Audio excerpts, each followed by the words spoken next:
Bismillahirrahmanirrahim. Assalamualaikum warahmatullahi wabarakatuh. Waalaikumsalam warahmatullahi wabarakatuh. Di era digital, aktivitas jual beli tidak terbatas pada pertemuan fisik di pasar-pasar, tapi berkembang melalui platform online yang memudahkan transaksi lintas waktu dan tempat. Lantas, adakah ketentuan jual beli online dalam pandangan Islam atau dalam pandangan fikih? Bersama kita telah hadir narasumber yang akan membahas tema kita pada hari ini, yaitu etika jual beli online dalam perspektif fikih. Ada Ustadz Rahmat Jafar. Assalamualaikum Ustadz. Waalaikumsalam warahmatullahi wabarakatuh. Sehat Ustadz? Alhamdulillah, sehat walafiat. Dan di program Lentera Hati kali ini kita sudah bersama dengan ibu-ibu dari Majelis Ta'lim Darul Jannah Kota Tengah, Kota Gorontalo, dan ibu-ibu dari Majelis Ta'lim Al-Istiqomah Hunggalua, Kabupaten Gorontalo. Assalamualaikum ibu-ibu. Waalaikumsalam warahmatullahi wabarakatuh. Sehat semuanya? Alhamdulillah. Bagi pemirsa di rumah yang ingin bergabung atau berpartisipasi di program Lentera Hati bisa meninggalkan komentar di live streaming YouTube TVRI Gorontalo. Baik Abi, perbedaan jual beli face to face dengan jual beli online sebelum masuk ke tema Ustaz. Baik, bismillahirrahmanirrahim. Alhamdulillah wassalatu wassalamu ala Rasulillah wa ala alihi wa sahbihi wa mawala.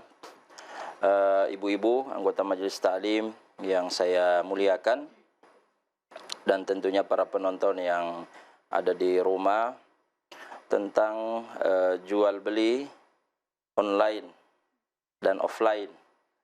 Jual beli online adalah jual beli yang tidak ketemu secara langsung ya. Jadi melalui sarana internet atau media sosial. Adapun jual beli yang memang sejak dulu sampai sekarang ada, yakni jual beli yang terjadi pada umumnya antara penjual dengan pembeli itu berada di dalam satu majelis akad. Ya, jual beli konvensional di pasar, minimarket dan lain sebagainya, atau di pinggiran jalan. Ini jual beli yang pada umumnya kita ketahui adalah jual beli yang sudah memenuhi syarat, yang saya kira semuanya lebih besar terhindarkan dari potensi-potensi goror. Adapun jual beli online adalah jual beli yang berpotensi besar terjadi yang namanya goror, ya. Dan ini yang menjadi poin penting untuk diperhatikan. Goror itu adalah penipuan, ya, potensi terjadi penipuan. Dan dalam kaidah agama kita, Nabi SAW sudah memberikan rambu-rambu, baik jual beli konvensional maupun online. Nabi mengatakan, para sahabat mengatakan di dalam riwayat, nahana Rasulullah SAW atau naha Rasulullah SAW an bai'il gharar.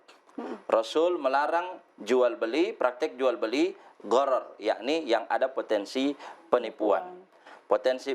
Namanya potensi ya, bisa real, bisa tidak. Jadi hindari jual beli yang berpotensi penipuan. Iya. Nah, kalau jual beli online itu memenuhi syarat-syarat dan ketentuan-ketentuan syariat secara fikih, maka jual belinya insya Allah sah dan diperbolehkan. Tiga hal yang harus diperhatikan. Jangan ada gharar, ya, potensi penipuan. Jangan ada zulum, aniaya, menganiaya salah satu daripada muta'aqidain yang bertransaksi baik pembeli maupun penjual. Kemudian yang ketiga itu adalah riba. Ya, jangan sampai mengandung unsur riba. Ya, atau ghish, penipuan, ya. Jadi kalau terhindar dari tiga unsur itu, insya Allah jual belinya baik offline maupun online sah. Begitu. Nah, dalam prakteknya saya yakin ibu-ibu ini semuanya sekarang rata-rata belanjanya online. Iya kan? Saya yakin setiap handphone ada keranjang kuningnya. Lebih efisien kalau online itu. Lebih efisien. Memang ada plus minus ya. Ya. Sampai ada istilah sekarang, suami bilang apa? Uangku adalah calon penghuni keranjang kuning istriku. Pokoknya dia cari doi begitu sampai langsung store karena keranjang kuning sudah mengantri ya. Ya, sudah menunggu. Ya. Sedikit-sedikit paket ya. Memang di sisi lain ada plusnya. Plusnya adalah kita tidak perlu keluar rumah. Jadi penjualnya yang langsung datang melalui kurirnya sebagai wakalah, wakil gitu. Lebih efisien, baik itu tenaga, waktu dan anggaran. Kan kalau offline-nya kan konvensional kita ke pasar atau ke market, transportasi. Iya, transportasi. Gitu. Makanya kenapa orang sekarang itu mayoritasnya berbelanja secara online. Tapi minusnya ini akan mematikan usaha-usaha yang ada. Betul. Ya, di daerah kita, baik di pasar tradisional maupun pasar-pasar modern, ya. Nah, ala kulli hal semua pilihan kembali ke kita. Mau offline boleh, mau online boleh. Yang penting 3 unsur tadi terlaksana. Dan kita ya sebagai muslim memastikan apa yang kita pakai, yang kita konsumsi, baik dalam bentuk makanan, pakaian, ya perhiasan, itu semuanya halal, aman secara syariat. Ya, jangan sampai ada yang kita konsumsi, yang kita pakai, yang kita jadikan sebagai perhiasan itu zatnya halal, tapi cara memperolehnya yang haram. Ya, halal ini kan ditinjau dari beberapa aspek ya, dari zatnya, kemudian dari cara memperolehnya. Contoh misalnya kemeja, kemeja ini halal, bisa kita pakai, zatnya bisa dipakai, tapi karena cara memperolehnya tidak benar, maka hukumnya menjadi haram. Ya, kayak ayam, ayam itu halal dimakan, tapi kalau cara menyembelihnya itu dijepit di pintu, ya kan? Maka menjadi haram. Bangkai. Ya, menjadi bangkai. Jadi hal itu yang harus diperhatikan. Baik Abi, deskripsi produk tidak sesuai dengan nyata yang kita lihat atau yang kita terima, Abi. Iya. Nah, kalau kita bicara masalah jual beli online, tentunya kita akan bicara masalah marketplace. Rata pasti itu marketplace. Ya, kecuali kalau misalnya produk lokal, kayak orang bikin milo siram, dia posting, kemudian dia tanya adakah yang mau, ya silakan di list dan sebagainya. Berarti itu tidak pakai marketplace. Tapi kalau jual beli online pada umumnya seperti kita mau beli kemeja, mau beli sepatu, celana dan sebagainya, itu ada marketplace. Kita masuk di merek A, marketplace B dan seterusnya dan seterusnya. Platform yang saya tidak mungkin sebutkan gitu ya. Maka di sini si penjual harus memastikan barang yang dia posting sebagai contoh itu adalah barang yang real. Nggak boleh nyuri produk orang lain. Ya, kalau itu pasti. Yang saya maksud real di sini adalah yang dia foto itu adalah barang aslinya, bukan hasil desain. Kalau dia hasil desainnya kemudian diposting, ya itu kan potensi berbeda dengan barang realnya itu akan ada. Gitu.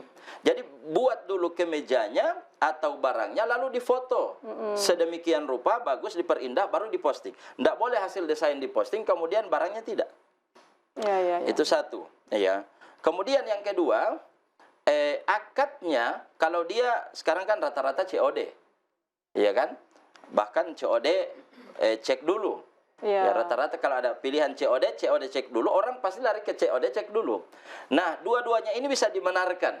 Ya, bisa dibenarkan dengan syarat akadnya harus benar. Akad itu tidak terjadi ketika mengklik barang. Ya, akadnya yang benar itu adalah ketika terjadi serah terima barang. Dalam hal ini penjual diwakili oleh kurir. Ya, dan kita langsung dengan diri kita sendiri menyerahkan uang. Jadi akadnya tidak saat kita mengklik barang di marketplace, ya. Kalau seperti itu menjadi haram. Jadi akadnya pasang niat ketika menyerahkan uang dan menerima barang. Itu baru akad. Berarti kalau ada ketidaksesuaian, misalkan COD cek dulu, boleh dikembalikan. Oh iya, itu syarat yang ketiga namanya khiyar. Ya, khiyar itu terjadi setelah ru'yatul mabi', melihat barang yang kita beli, ya, sesuai atau tidak, sesuai spek yang digambarkan di gambar itu atau tidak. Kalau tidak sesuai, sebagai pembeli kita punya namanya khiyar. Khiyar majelis, khiyar syarat, khiyar aib. Kalau ada cacat kembalikan. Masih di tempat tiba-tiba berubah pikiran, tidak jadi. Dan saya kira itu juga ada. Begitu kita tidak punya uang dan barang sudah ada, kita bilang cancel dulu kan dikembalikan. Itu artinya belum terjadi akad jual beli. Akadnya ketika di majelis. Nah, ini kita semua yang para pengguna media sosial pasang akad ketika serah terima barang. Nah, berarti sudah oke. Kalau tidak oke, ya kembalikan. Setelah cek dulu tidak benar, tidak sesuai dengan spesifikasi, maka kita kembalikan. Berarti jual belinya benar. Yang tidak benar kalau dipaksa kita harus membeli. Rusak atau tidak, sesuai atau tidak, harus dipaksa.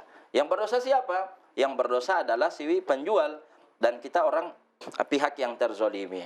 Ya, tapi kita juga berdosa karena kita terlibat di dalam transaksi jual beli yang tidak benar tersebut. Jadi akadnya harus diperhatikan. Taib. Bagaimana dengan jual beli emas secara online, Abi? Tapi sebelum masuk di situ, mohon maaf, kenapa menjadi haram ketika kita mengklik barang sudah pasang niat, di situ kita anggap jual beli? Karena ini akan terjadi yang namanya al-bai' bil kali, bai'ul kali bil kali, atau bai'ul ajalain, jual beli utang piutang. Tidak boleh ada jual beli utang piutang. Jadi di sananya sistemnya utang, di sini juga sistemnya utang. Karena kan kita belum menyerahkan uang. Barangnya belum ada, itu kan artinya utang. Uangnya juga belum dia terima, itu artinya utang. Maka utang dengan utang, ini namanya jual beli utang dengan utang. Dan ini tidak dibenarkan dalam agama. Gitu. Jadi begitu sampai saya terima barang, saya kasih uang, disitulah akadnya. Supaya benar apa yang kita konsumsi menjadi sah. Taib, silakan. Jual beli emas secara online. Jual beli emas online tentunya dilihat, ya. Ada syarat-syaratnya. Tapi sebelum masuk ke situ, saya ingin mengajarkan dulu sedikit ada kaidah dalam fikih muamalah. Al-aslu fil muamalati al-ibaha. Ini kaidah fikih yang dibuat oleh para ulama. Hukum asal dalam muamalah adalah boleh. Boleh. Tidak ada larangan. Sampai datang dalil yang mengharamkan. Berbeda dengan ibadah. Al-aslu fil ibadati at-tahrim. Hukum asal dalam ibadah itu adalah dilarang, haram, tidak boleh beribadah sampai ada perintah untuk ibadah. Jadi dalam muamalah lebih banyak bolehnya daripada dilarangnya. Kalau dalam ibadah lebih banyak haramnya daripada bolehnya, daripada perintahnya. Begitu. Nah, sekarang jual beli emas itu kan ada kaidahnya dalam hadis Nabi SAW, ya. Az-zahab bil-zahab. Emas dengan emas. Wal fidda bil fidda, syair bil syair, al burru bil burr, at tamar bil tamar, al milh bil milh. Artinya ini yadan biyadin, harus ada qabat, harus serah terima. Tidak boleh dalam jual beli emas itu ada riba nasi'a namanya. Jadi saya kasih uangnya, emasnya belum. Ya. Itu yang menjadi ketentuan umum. Akan tetapi ada fatwa, ini boleh diikuti boleh tidak, ya. Fatwa dari Syekh Ali Jumu'ah, mufti besar Republik Mesir. Beliau mengatakan hukum jual beli emas hari ini menjadi boleh walaupun digital, walaupun online. Walaupun tidak langsung diterimakan barangnya, barang emasnya. Fisiknya. Ya, artinya dalam bentuk sertifikat saja itu sudah cukup. Kenapa? Alasan yang mendasar adalah karena emas hari ini bukanlah alat transaksi jual beli, bukan uang, alat tukar, bukan, ya, melainkan dia komoditas jual beli, barang seperti barang yang lain diperjualbelikan. Di zaman Nabi, kenapa emas dengan emas itu harus kontan? Karena dia alat tukar, namanya dinar. Kalau peraknya dirham. Nah, karena sekarang itu bukan lagi alat tukar, berarti dia berubah menjadi komoditas dagang jual beli. Seperti barang yang lain. Berarti menjadi boleh. Ya, menjadi boleh. Dengan syarat. Yang pertama, akadnya harus benar, akad jual beli. Yang kedua, barangnya ada secara fisik, ya, dan kapan saja bisa diambil, ya. Yang ketiga, ketika terjadi akad harus ada taqabud, al-qabd. Serah terima dalam bentuk uang, kemudian sertifikat. Sertifikat itu sebagai pengganti daripada barang fisiknya. Iya. Jadi seperti itu. Nah, sekarang mau ikuti fatwa itu, saya kira lebih aman adalah jual beli emas, langsung terima emasnya, ya, emas batangnya, daripada nanti dalam bentuk sertifikat kita membutuhkan, kadang-kadang penjualnya banyak alasan dan sebagainya, ya. Iya, cetak fisik harus bayar lagi, gitu kan, ada biaya. Nah, akadnya itu Umi seperti wadiah, titipan. Titipan. Saya jual beli emas dari misalnya Ibu Risna, penjual emas misalnya, tapi fisiknya belum saya terima. Maka begitu terjadi serah terima atau akad, saya bilang ini uangnya, barangnya saya titip dulu sama Bu Risna. Kapan saya butuh akan saya ambil. Nah, Bu Risna bilang sebagai bukti, ini ada sertifikat Ustadz pegang. Maka itu hukumnya menjadi boleh. Taib. Baik, sebagaimana yang tadi Abi sampaikan bahwa kalau misalkan kita pesan barang lewat COD atau COD cek dulu itu bisa dikembalikan karena akadnya itu pas lagi serah terima. Bagaimana ketika kita sudah membayar duluan, di situ kan ada pilihan pembayaran, bisa transfer begitu. Ketika kita sudah membayar, tiba-tiba barang datang tidak sesuai. Nah, di sini masalah lagi. Iya. Jadi dalam jual beli itu ada namanya istisna. Istisna itu bisa dikatakan PO. Bukan PO, bukan pre-order. DP. Sistem jual beli yang menggunakan DP. Kalau di mobil istilahnya inden misalnya. Ya. Jadi jual belinya menjadi sah. Karena ini namanya bai'ul mausufa fid dhimmah. Barangnya spesifikasinya sudah ada contohnya di dealer.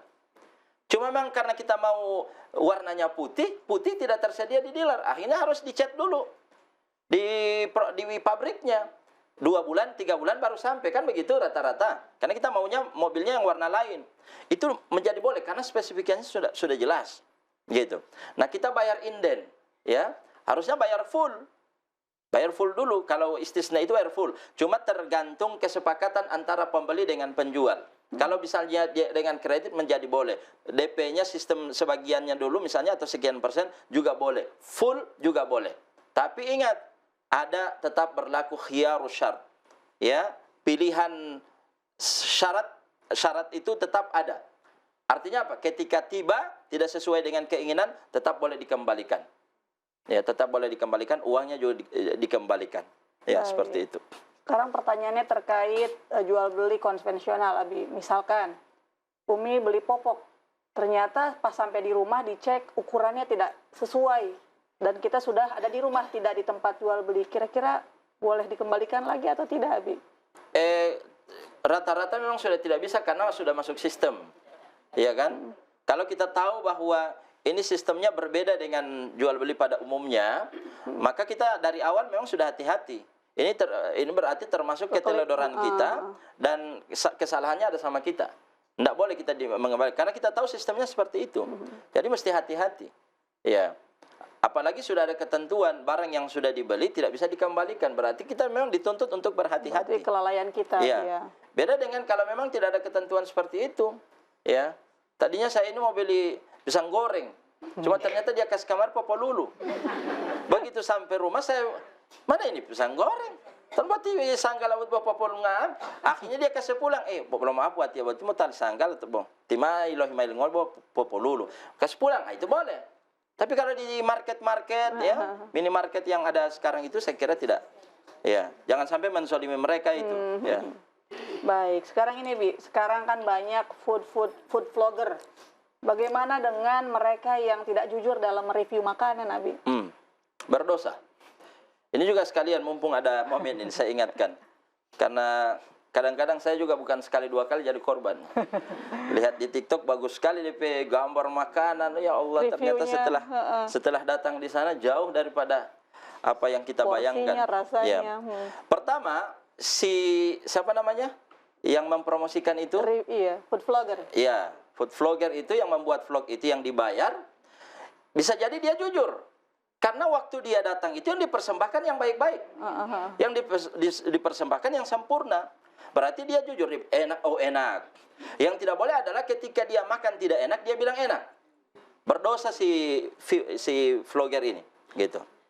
Taib. Atau yang kemungkinan yang kedua adalah yang menipu adalah si pemilik makanannya, yang penjualnya. Jadi apa yang dia tampilkan di media sosial, yang dipromosikan oleh vlogger itu benar. Begitu orang datang ternyata disuguhkan yang yang tidak sesuai, maka dia berdosa, ya. Makanya kepada konten kreator yang khususnya berjualan makanan harus jujur. Kalau memang tidak enak, katakan tidak enak. Jangan karena Anda dibayar sekian kemudian semuanya jadi enak. Ya, itu akan merugikan banyak orang. Ya. Saya pernah di suatu tempat, tidak usah disebutkan di mana, entah di kota atau kabupaten, apalagi rumah makannya. Cuma suka makan sekali makanan Arab. Dapat lihat, oh ini terjangkau, ini bagus, bagus sekali. Datang ke sana, masih enakan nasi goreng istri saya daripada. Benar. Dagingnya itu difoto, daging ini ya, agak besar-besar, ada tulangnya. Sampai sana, oh garo balanga. Terus garo balanga dia campur di situ. Dia bilang, ini berarti menipu, entah vlogernya atau si penjualnya. Baik, kita harus jeda sejenak kami. Pemirsa, saat lagi kita akan kembali, jangan kemana-mana, tetap di program Lentera Hati. Alhamdulillah, damai di hati.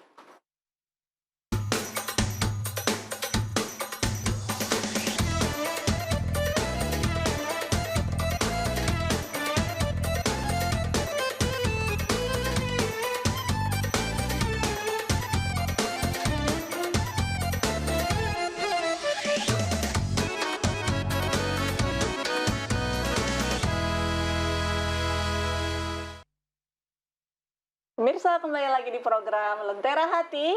Alhamdulillah, damai di hati. Bagi pemirsa di rumah yang ingin bergabung atau berpartisipasi di program Lentera Hati, bisa meninggalkan pertanyaan di live stream YouTube TVRI Gorontalo. Ibu-ibu, sekarang kita sudah berada di sesi tanya jawab. Bagi yang ingin bertanya, dipersilakan. Silakan Ibu. Terima kasih. Assalamualaikum warahmatullahi wabarakatuh. Waalaikumsalam warahmatullahi wabarakatuh. Pak Ustadz, sekarang ini lagi marak untuk emas ya, pembelian emas.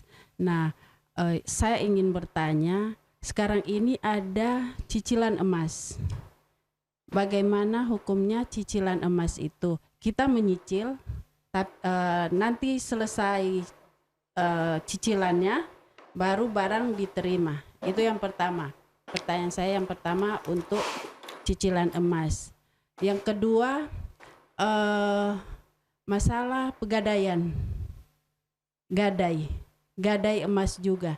Apakah bisa kita laksanakan dalam hukum Islam itu, gadai emas itu bisa atau tidak? Karena di gadai itu juga kan ada tambahannya. Kemudian yang ketiga, masalah pembelian secara online. Ya, kami pribadi saat ini pembelanjaan semuanya serba online. Tidak lagi, jujur tidak lagi ke toko. Beli barang hari-hari saja secara online. Beli ikan saja kami secara online. Ya, ke pasar itu secara online. Nah, menyangkut dengan pembelian secara online ini, kita membeli dan membayarnya itu transfer ya. Kalau di situ ada pilihan bisa transfer, bisa COD, tunai. Oh iya, bisa COD. Nah, apakah dalam COD, dalam transfer itu kita niat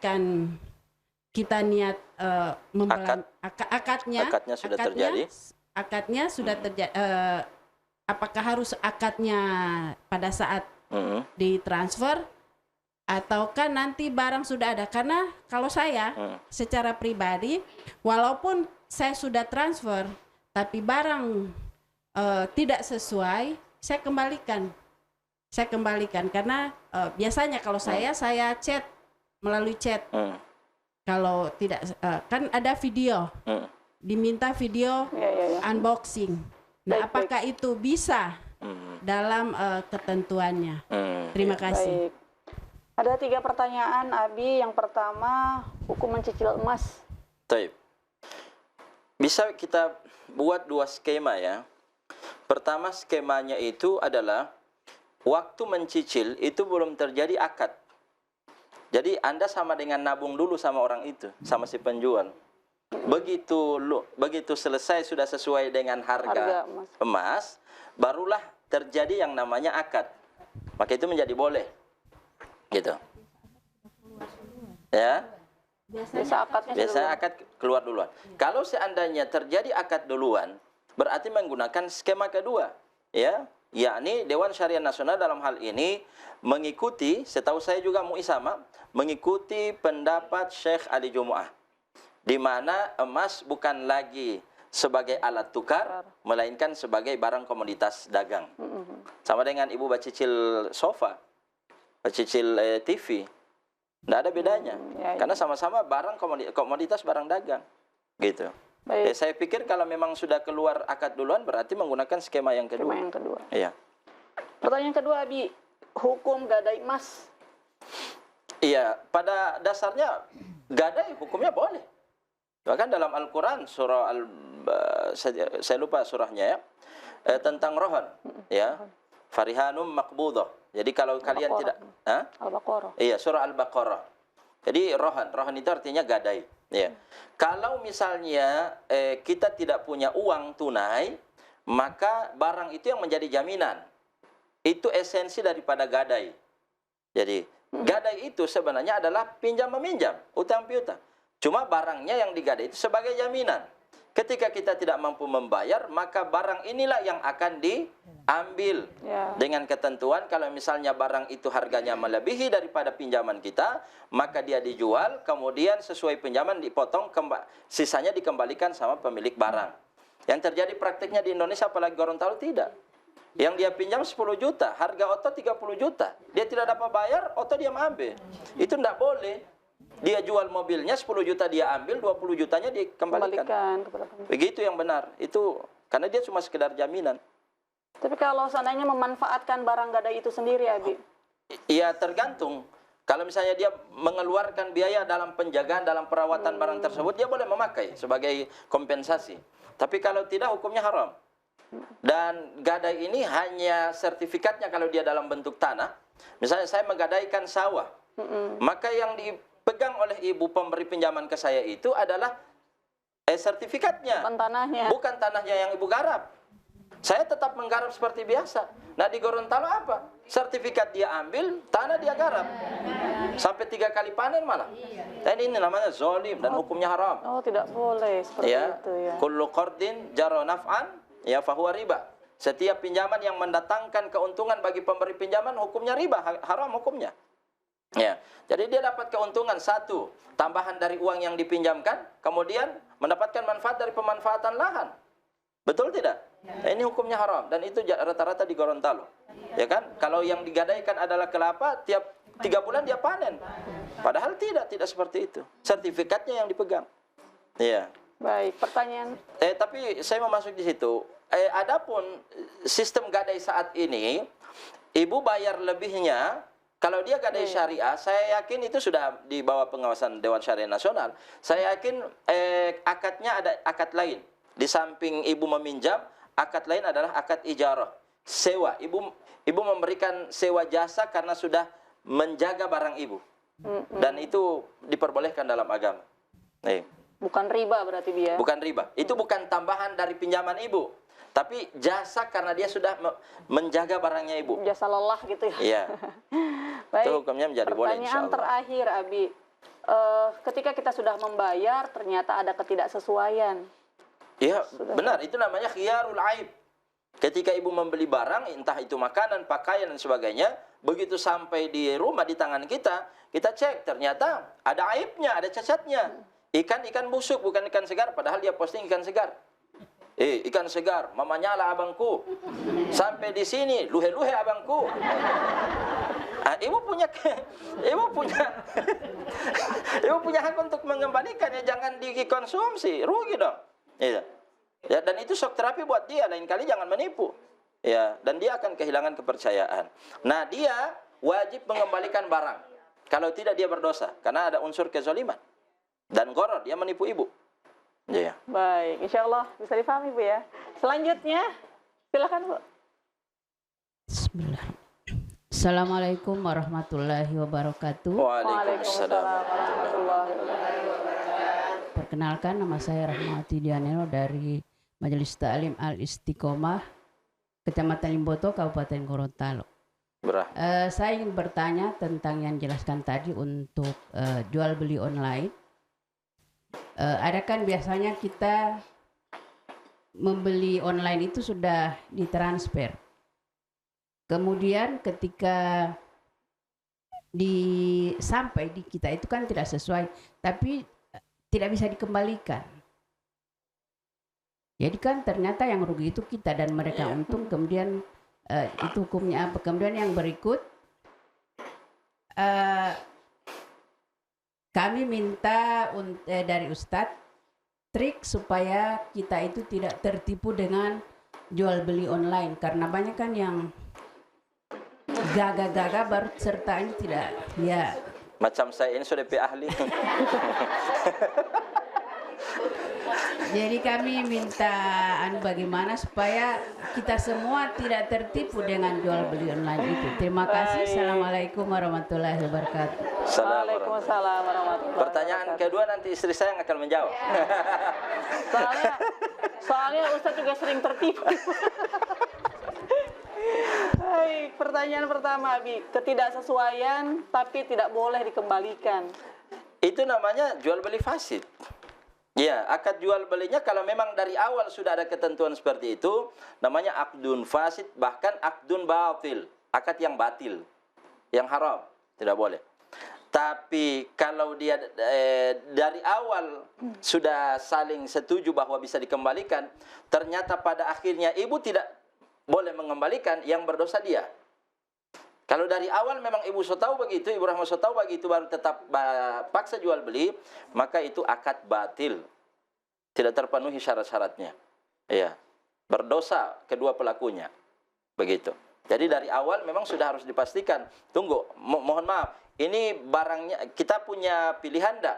Kalau barangnya tidak sesuai bisa dikembalikan enggak? Kalau ada kolom chat di situ, Bia. Kalau ada kolom chat kan, ada juga hubungi penjual dan sebagainya. Itu satu. Yang kedua masuk di trik. Ini yang saya dengar-dengar dari ibu-ibu pada umumnya, bukan cuma istri saya. Lihat DP bintang. Kalau bintang paling banyak, testimoninya bagus, silakan check out. Check out. Tapi kalau tidak ada bintang, ya, kemudian saya klik, istri saya marah. Tapi tidak ada DP bintang, tidak ada bintang. lagi curhat. Baik, insya Allah bisa dipahami ya. Selanjutnya. Iya, silakan. Silakan Ibu. Terima kasih. Assalamualaikum warahmatullahi wabarakatuh. Waalaikumsalam warahmatullahi wabarakatuh. Saya Elvira Ustaz. Ibu Elvira. Darul Jannah. Yang ingin saya sampaikan bahwa kita ibu-ibu ini Pak Ustaz, kebanyakan kalau membeli sesuatu, baik itu yang terutama di butik-butik, baju, kredit. Dan itu memudahkan kita, artinya kita pakai dulu baru kita bayar. Ya, ada banyak kasih panjar dulu uang DP, baru kita ambil pakai, nanti setelah itu kita bayar cicil. Gimana itu Kak Ustadz? Apakah kita itu tidak berdosa menggunakan pakaian itu sebelum lunas? Kemudian yang kedua, penjual. Seberapa besar persentase penjual untuk menaikkan? Karena mereka ambil keuntungan. Karena ada yang memang tinggi, ada yang memang tidak ada presentasinya. Seperti itu Pak Ustaz. Terima kasih. Assalamualaikum warahmatullahi wabarakatuh. Waalaikumsalam warahmatullahi wabarakatuh. Baik, pertanyaan dari Ibu Elvira. Yang pertama, belum lunas tapi barang sudah dipakai, bahkan sudah habis ya. Ini seragamnya sudah luntur. Tapi harganya belum lunas. Berarti masuk di jual beli al-bai' bit-taqsid. Jual beli dengan kredit. Apa hukum jual beli kredit? Sebagian besar ulama dan saya ini mengikuti pendapat itu hukumnya boleh. Boleh jual beli kredit boleh, cash boleh, kredit boleh. Ustadz, persoalannya ada dua harga. Ini baju kalau cash 300.000. Kalau dia kredit maka jadi 500.000. Berarti ada sekitar 80% itu margin keuntungannya. Boleh? Boleh. Kok menjadi boleh? Anda itu sudah diberikan keringanan waktu. Kompensasinya adalah dia mengambil tambahan dari harga yang semestinya. Hukumnya boleh. Para ulama itu membahas dalam kitab-kitab fikih klasik atau modern juga ada. Ya. Jadi tidak usah khawatir. di polunas buti bawa patah mal kadang odi ya kan, mal rusak odi, jangan khawatir. Jadi karena akadnya sudah selesai, akad itu sudah selesai. Asal niat untuk melunasi ya, Bi ya. Iya, asal niat melunasi. Jangan habis itu panggil orang babak kudusu dalam kalapa. Tapi ibu-ibu kan tidak ada begitu. Makanya kenapa ya? Saya agak kurang setuju kalau ada penceramah sering menyindir masalah ibu-ibu kredit baju, kredit seragam. Karena masalah kredit itu hal yang diperbolehkan dalam fikih. Kenapa harus disinggung? Gitu. Jadi tidak ada hak untuk kita mengoreksi atau menyindir orang yang melakukan jual beli yang diperbolehkan secara hukum. Nah, ya. Pertanyaan selanjutnya, Abi, adakah ketentuan presentasi untuk mengambil? Tidak ada ketentuan. Dalam jual beli tidak ada ketentuan. Ya, cuma ikuti saja harga pasar. Jangan basolo sendiri. Ini bensin semua 13.000, dia sendiri yang 15.000. Ya, walaupun boleh. Di Papua, ya, harga sabun saja satu batang kecil 20.000. Ya, teman-teman saya banyak pengabdian dakwah di sana, orang bilang, "Ustadz, ini satu batang sabun 20.000 di sini." Ya. Karena mengikuti harga pasar, ya kan?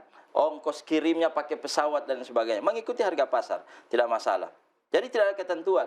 Wa ahallallahu al-bai'a wa harrama riba. Allah telah menghalalkan jual beli. Ya suka-suka saya mau ambil keuntungan 100% atau cuma 20%, ya terserah saya. Tidak ada ketentuan. Ya. Baik, insya Allah bermanfaat, Ibu. Selanjutnya, silakan Ibu. Waalaikumsalam warahmatullahi wabarakatuh. Saya Siti Entengo dari Majelis Taklim Al-Istiqomah Limboto. Ingin bertanya Pak Ustadz, apa hukumnya kalau kita belanja tapi bayarnya minta ke kurir dulu? Ya, kayak makanan. Nanti bayarnya sekalian sama ongkirnya. Terima kasih. Wassalamualaikum warahmatullahi wabarakatuh. Waalaikumsalam warahmatullahi wabarakatuh. Langsung saja. Ini kalau jual beli sekarang itu GoFood ya, atau lewat yang lain-lain. Nah, kita lihat skemanya. Ada ulama yang viral sekali, dia bilang haram, tidak boleh dan sebagainya. Ya, kita lihat dari skema hukumnya seperti apa. Kalau akadnya adalah si kurir ini memberikan pinjaman, dia belikan pakai uang dia, kemudian dia minta tambahan, maka riba, hukumnya haram. Tapi kalau dia minta sebagai jasa, hukumnya boleh. Kan jasa. Ya, saya beli makanan 50.000, Anda bayar 50.000, tapi jasa saya antri, saya minta 20.000, berarti bayarnya 70.000. 20.000 itu akadnya sebagai jasa, bukan tambahan qard. Kalau seperti itu hukumnya boleh. Ya. Baik, insya Allah bermanfaat Ibu. Selanjutnya, silakan Bu. Terima kasih. Assalamualaikum warahmatullahi wabarakatuh. Waalaikumsalam warahmatullahi wabarakatuh. Saya Saurin Uloli dari Majelis Taklim Darul Jannah. Hanya satu pertanyaan saya yang sangat tertarik dengan apa yang disampaikan oleh Pak Ustadz tadi mengenai gadai. Ada salah satu yang menggadaikan sawahnya, tetapi dengan catatan tidak ada sertifikat. Tapi dengan catatan setiap panen dia akan berikan. Tetapi sampai sudah berapa tahun tetap tidak ada, artinya dikembalikan uangnya, tetapi katanya kita kan sudah bayar tiap bulan, tiap tahun ada, tiap panen ada uang dikasih. Berasnya. Oh, ada beras. Kira-kira bagaimana itu Pak Ustadz? Tunggu, saya kurang paham. Jadi dia kembalikan uang pokok. Dia tidak sampai dengan tidak pernah dia kembalikan uang pokoknya, tidak kembali. Tidak ada. Tetapi dengan catatan yang katanya kan kita sudah kasih setiap, padahal dikasihnya dalam bentuk barang, padi misalnya. Beras. Taib. Dibayar nanti. Oke. Dibayar nanti. Dijawab nanti. Ya, terima kasih. Kita akan kembali, jangan kemana-mana, tetap di program Lentera Hati. Alhamdulillah. Damai di hati.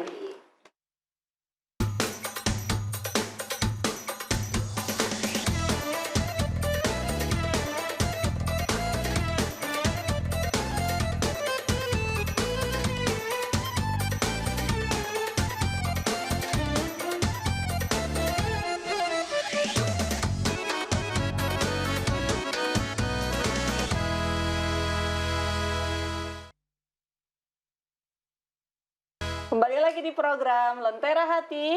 Alhamdulillah, damai di hati. Baik, kami menyambung pertanyaan yang tadi dari Ibu Saurin.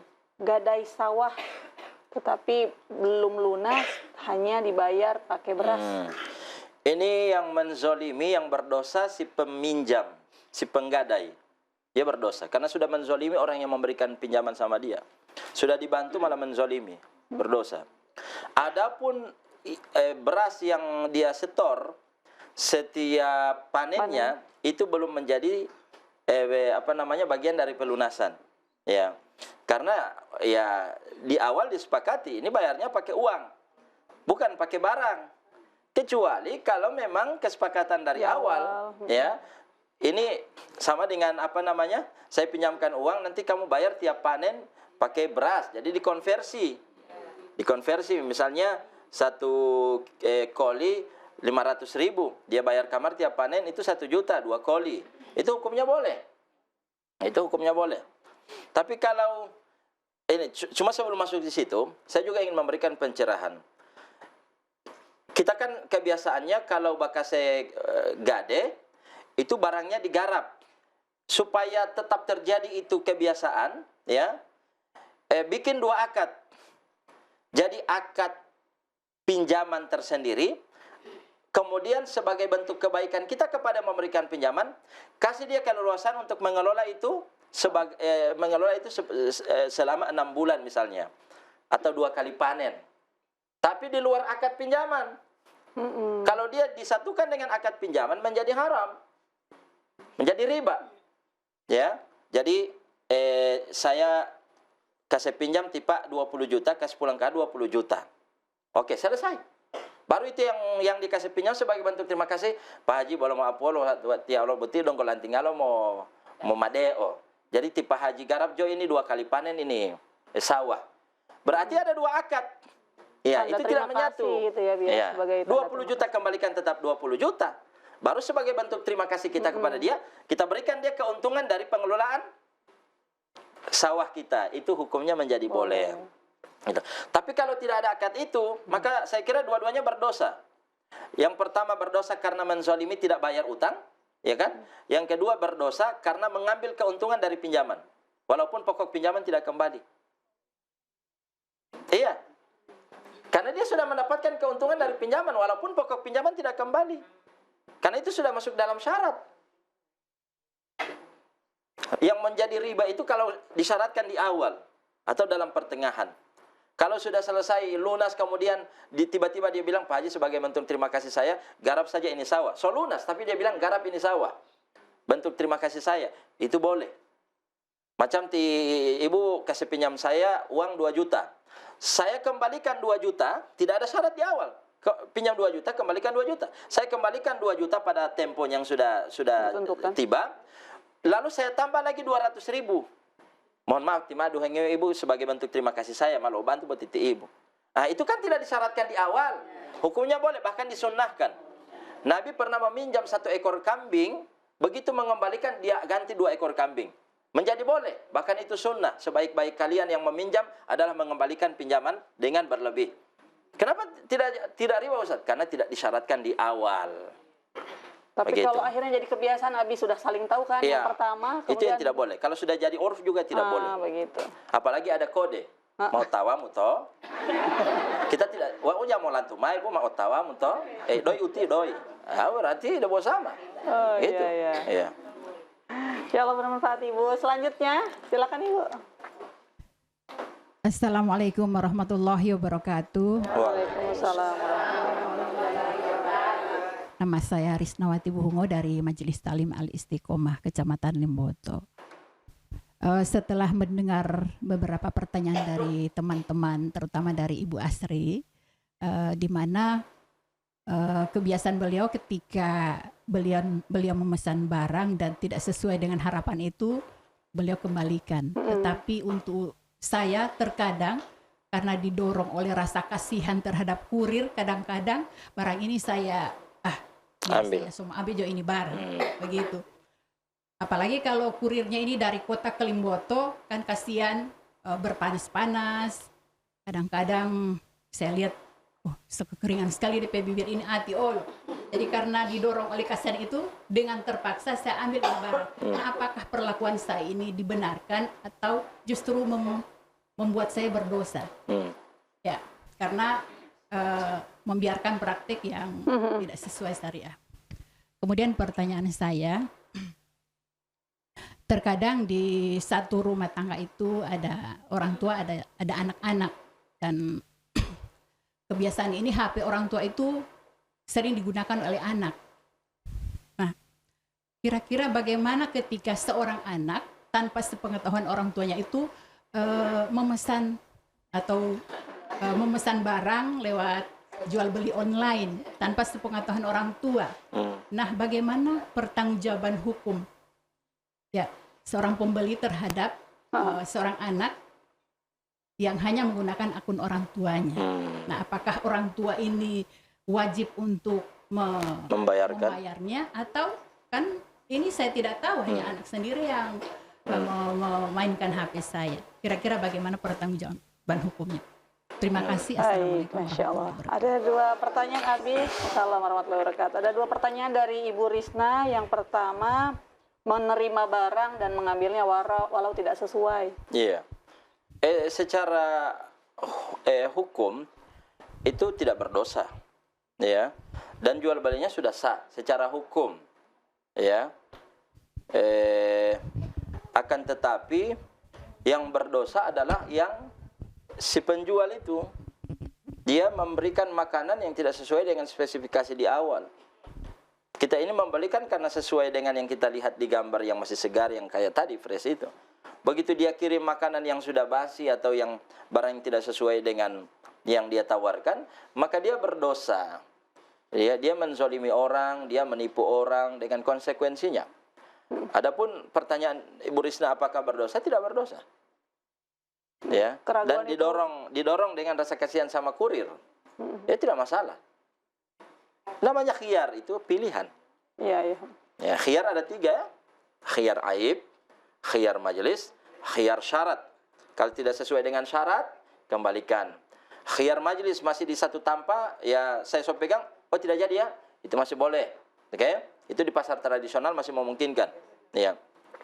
Kemudian khiyar aib. Begitu saya terima, ternyata so cacat. Ya, saya punya pilihan. Namanya pilihan boleh ambil, boleh tidak. Iya, iya. Ya. Jadi Ibu Risna tidak berdosa. Baik. Pertanyaan kedua, Abi, pembeli bukan pemilik HP. Siapa yang bertanggung jawab? Karena begini, kalau dalam jual beli online, itu kan yang menjadi patokan akun. Ini akun siapa? Gitu. Nah, kita dituntut pada ketelodoran kita. Ini membiarkan HP-nya tidak terkunci, akhirnya atau memberikan HP itu dimainkan oleh anak-anak, akhirnya anak-anak juga tidak terkontrol dan sebagainya. Ya, kita bisa jadi kesalahannya di situ. Gitu. Tapi secara pertanggungjawaban hukum, ya, kita tetap harus membayar karena itu adalah akun kita. Ya, sebagai orang tua. Dan si penjual itu kan tidak mungkin bertanya, tunggu dulu, ini ngana betul-betul ngana atau ngadepi anak? Kan tidak mungkin dia tanya begitu. Yang masuk akun ini ya sudah langsung direspon. Gitu. Ya. Jadi secara hukum beda dengan apa namanya? Yang konvensional. Gitu. Tinggal walau latihan malu potali huta 1 hektar. Berarti Pak Haji pergi terima, tahu-tahu anak di bawah umur. Salah satu syarat itu adalah akil balik. Dia apalagi ada talapas-lapas misalnya. Talapas-lapas dia pergi jual bawa sertifikat hilang oleh telamar buat sertifikat pilot tali. Tahu-tahu Pak Haji ini tidak konfirmasi sama pemilik ini. Dia terima. Maka saya boleh menggugat itu. Ya. Kenapa? Karena saya sebagai pemilik barang bukan saya yang menjual. Itu konvensional. Begitu. Allah Ta'ala langsung. Baik, insya Allah bermanfaat Ibu Risna. Abi, ada pertanyaan masuk di live streaming YouTube dari Erik Rahim. Assalamualaikum Ustadz, bagaimana dengan sistem pay letter atau kredit tapi ada bunganya? Pay letter itu sama dengan kredit. Kredit itu, kalau dia menggunakan pihak ketiga, pay letter ini ya, pay letter ini, rata-rata orang juga pakai itu. Pay letter itu kalau dia menggunakan pihak ketiga, maka lihat akadnya. Kalau akadnya adalah akad murabahah, hukumnya boleh. halal. Tapi kalau akadnya akad qard, pinjaman, talangan, maka haram karena ada riba. Ya, pihak ketiga bayar barang misalnya 300.000. Ternyata setelah itu dia dapat keuntungan 200.000, jadi 500.000. Ya kan? Karena tambahan atas pinjaman maka riba. Tapi kalau dia akadnya adalah akad murabahah, dia beli dari si pemasok barang, kemudian dia jual lagi sama pembeli, maka hukumnya menjadi boleh karena dia akadnya murabahah, jual beli, ambil keuntungan. Begitu. Insya Allah bermanfaat Bapak Erik. Mohon maaf Umi, satu lagi. Kalau terus pay letter yang tidak menggunakan pihak ketiga hukumnya boleh. Langsung dari penjual. Kayak tadi, kalau cash sekian, kalau kredit sekian, tapi tidak ada pihak ketiga. Nah, pay letter dalam hal ini menjadi boleh. Iya. Baik. Baik. Kembali lagi ke ibu-ibu yang ada di studio, masih ada yang ingin bertanya, Bu? Silakan, Bu. Waalaikumsalam warahmatullahi warahmatullahi wabarakatuh.